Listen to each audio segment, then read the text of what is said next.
G'day everybody, this is my quick little video on the Coonara Compact.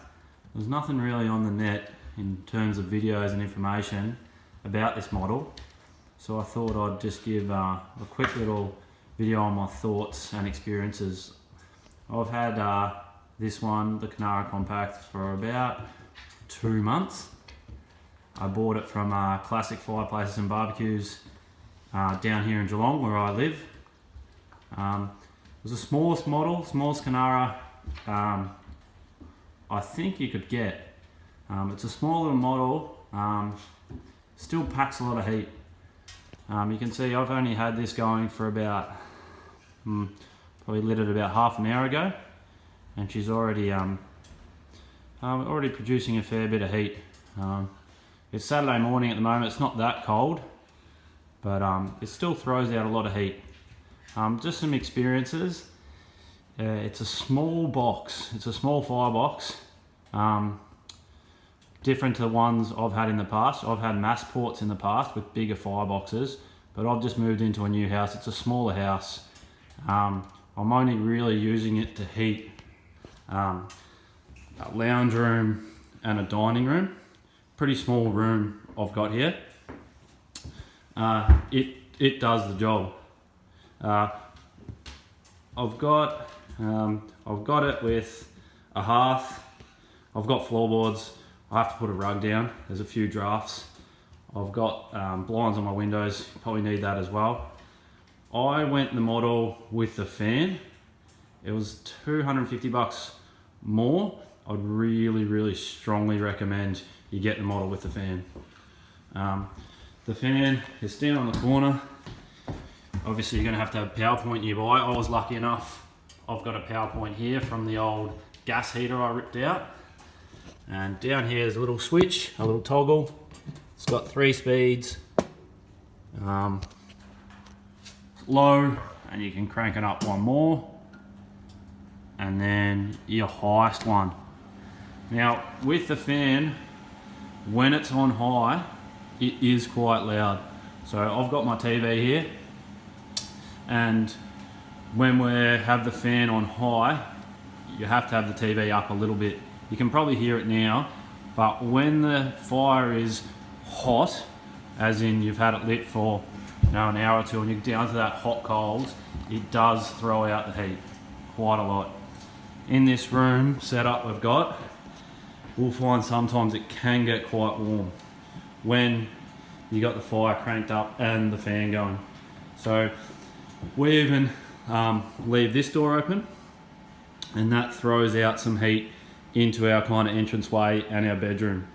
So it is quite good, it is quite efficient. I'm burning red gum I get from Riverina, a bloke in a suburb of Geelong, and it's really good. Anyone from down here, I'd strongly recommend them. They're out in Moolap, and if you got a ute, it's a really good setup. So just some other thoughts. Going the Coonara brand, I can't fault it. If you're on the edge and you're worried about the size, that's my dog Maggie. Come on Maggie, out of it. It is quite small, the footprint is small, but if you're worried about producing enough heat in terms of the size of your room, my advice would be go the size up. We're lucky with this room, we don't have to heat that a very big footprint, and it's perfect for us. But if you're worried about the room size, my advice would be pay the extra money and go the size up. In saying that, this is a really good model. We're just in a weatherboard house, mid-century weatherboard house. We're in Geelong. It still gets pretty cold, and this is really our sole method of heating, and it produces quite a lot of heat. We have it lit most days. I come home from work and I'll light her up, and within about an hour you can get it producing some really nice clean heat. We're really happy with it. But as I said, there wasn't that information on the net, so I thought I'll just do my quick little thoughts. So anyone who's going through the process that I did, just some advice. Just a few things before I go. I'll just show it. It's actually got a choke. At the moment the choke is on full. I'll turn it down and just watch it. Really it just slows down the flame.